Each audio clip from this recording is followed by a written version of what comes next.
Chad Shive will be presenting on Kentucky's training program. Chad Shive is Operations and Pavement Management Branch Manager at Kentucky Transportation Cabinet in Frankfort, Kentucky. Chad has been active in using ProVal software to analyze road profiles and in the Road Profile Users Group. Hello, I'm going to talk about Kentucky's Preventive Maintenance Training Program. I'm going to start with a brief description, very brief hopefully, of our pavement and our need for improved pavement preservation.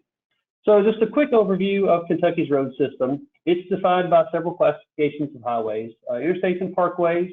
This amounts to about 6,400 lane miles. We have an additional then 32,000, a little above primary miles. And then finally, we have an additional system of about 25,300 rural secondary lane miles. So these are the mileages that we're kind of discussing when we move forward and talk about preventive maintenance treatments for Kentucky. The rural secondary system is managed separately from the other two systems, essentially, but the same treatments are utilized for all the systems. So now that I've kind of described our network, I want to briefly describe Kentucky's evolution of our pavement preservation program. Here I'm showing an historical graph of our poor pavement percentage of that primary system I just showed you, so that 32,000 or so lane miles. As you can see here, back in the early 2000s, we were doing okay, or at least we thought we were. Our poor percentage was down in the mid to low teens, and we, for the most part, seemed like we had enough money allocated to paving projects in our programs, and our pavements were remaining good to fair for about the cycle or the lifetime of that pavement before we could resurface them again. So moving into the mid 2000s there, you can see we started having some problems maintaining our roadways. This is due to several issues. We had a mix of problems really. So it had some funding changes, some funding shortfalls. We also began to see some worsening in pavement condition and shorter life cycles of some of our pavements. So around this time, Kentucky started looking into better ways to manage our pavements and improve our pavement condition. I'm showing a graph of the lane miles of preventive maintenance treatments awarded since our program began. I don't really want to focus so much on the numbers, but more on the timeline here. So in 2007, we began to kind of start experimenting with some preventive maintenance treatments. And we began here with just an asphalt thin lay demonstration project. So that was 2007. So then 2008 through 2011, we had a few microsurface demonstration projects. And then those went okay. We thought we would continue on. So 2012, we started letting microsurface and thin lay projects as alternate bid projects. So you can see in 2012, 2013, and some in 2014, we let a few more lane miles. So through these demonstration projects and alternate bid projects, up to this point, we recognized a need for more collaboration between all the stakeholders in order to ensure success of these treatments. So in 2014, the Kentucky Preventive Maintenance Alliance was founded to responsibly guide and grow the program. So following the creation of the PMA, we've continued to grow the program into what it currently is today. And you can see we've kind of let a sustained amount of lane mileage, at least in the years after that. I mentioned the Preventive Maintenance Alliance, and now I'll talk a little bit more specifically about what this group is. So we wanted to identify and include all groups in the cabinet who would help our program to succeed. And we really wanted to get buy-in and participation from the district personnel, as they're really the front line in maintaining our pavement and would be the people ultimately selecting and administering these projects. So we also knew that materials division would need to be involved in the group. Not only would we need new specifications, but we need the help of these material engineers to troubleshoot problems that typical maintenance engineer might not have experience with. I know, myself, up until very recently, I was kind of external to those materials concepts and have certainly learned quite a bit in the past few years. But in any case, we knew we'd need those individuals to help us. So finally, we need support from the roadway maintenance branch to actually get these projects properly let and awarded. So that's on the left there, essentially that group of individuals that we invited to join this group. So the goals of the PMA were to maintain a data-driven process. So we really wanted to select the appropriate projects through the objective condition data with consideration to cost benefit. We wanted to ensure quality applications by committing to train staff and perform annual review of projects, successes, and failures. We wanted to track project performance, estimated life extensions by collecting complete condition data. We wanted to increase treatment options for the state. This is mostly in the form of research and experimentation with new treatments. We wanted to participate in national research efforts to improve applications and gather national data on life extension benefits. Those are some of the original goals of the PMA, and the phrase we've always tried to stick to and kind of thrown around is that the PMA wants to ensure that no transportation dollar is more carefully spent. We knew there were risks involved with this program and some of these new treatments, so we wanted to be sure we were prepared and actually had the data to back up our decision.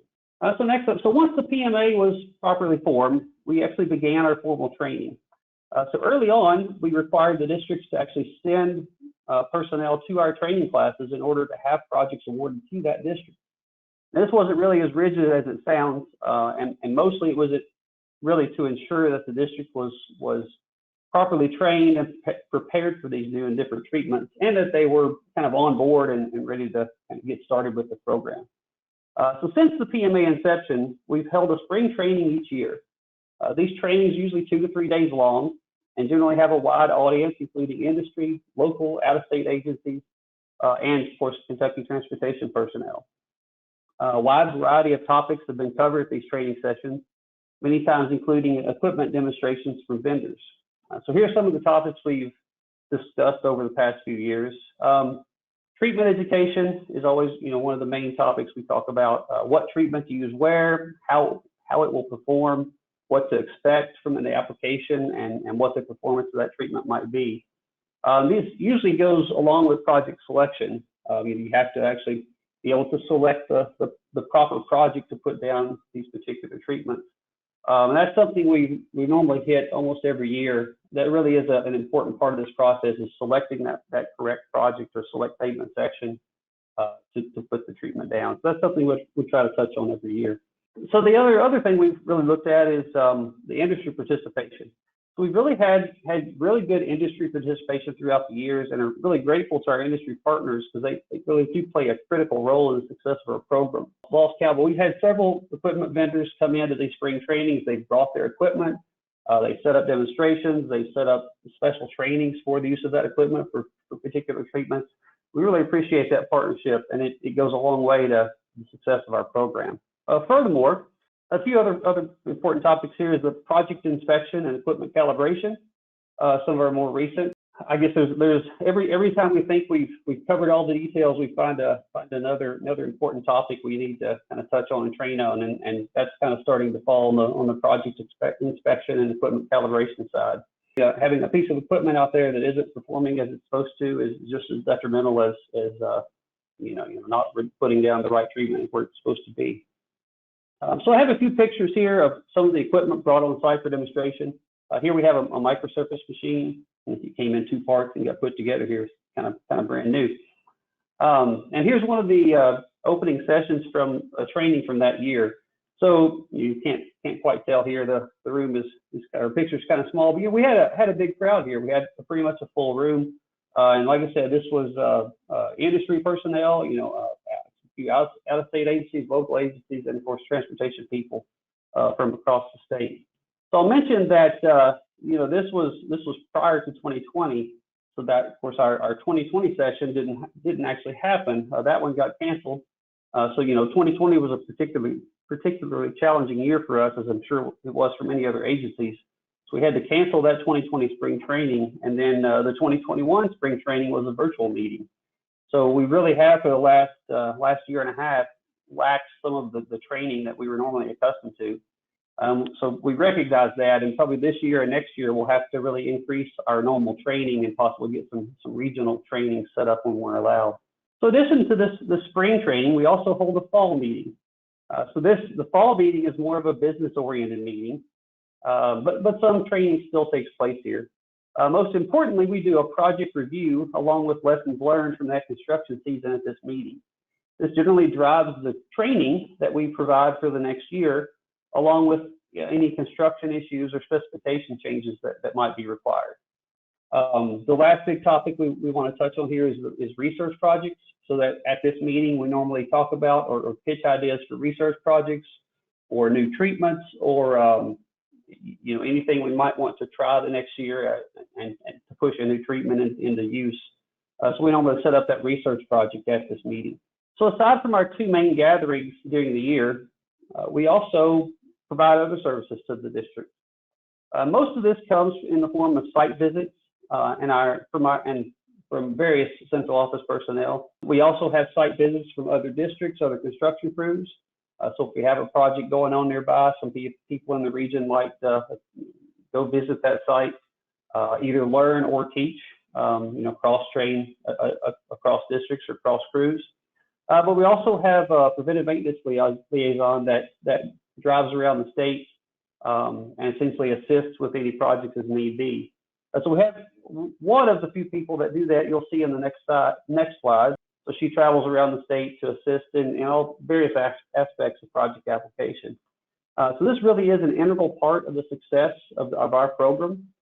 Even though each district should have personnel trained on all treatments, our funding is such that not every district receives every treatments every year. We might not have a chip seal go down in a certain area for a couple of years, or maybe they don't get a microsurface that year. So even though everyone's trained and has some knowledge, if a couple of years go by and you don't see a treatment, you sometimes forget a few of those details. So having someone be able to go out to that project or have those inspectors have someone they can reach out to for assistance or just call with questions increases the quality of our treatment applications. Another important note here I'll mention is the need for field personnel to attend regional and national trainings. So a few years ago, the funding was made available for many of our district engineers to attend out-of-state trainings. This greatly improved buy-in from the maintenance personnel that attended those in their regions, and also increased the knowledge of PM treatments across the state.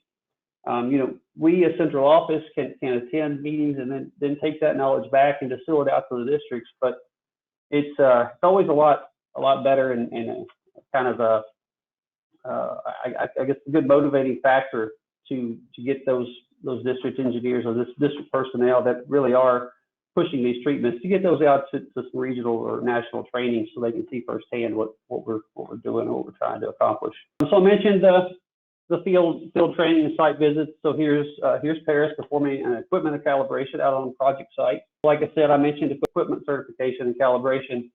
We found that is very important and a really integral part of the success of our applications is being sure that equipment is putting out the correct amount of material, make sure all the gauges are working properly. So that's been a focus lately is having that equipment calibration performed.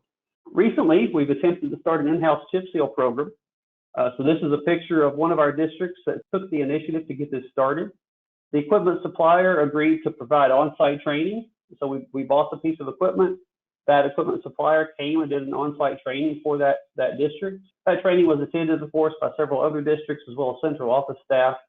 And then once trained, that district crew successfully applied chip seal to several routes in the area.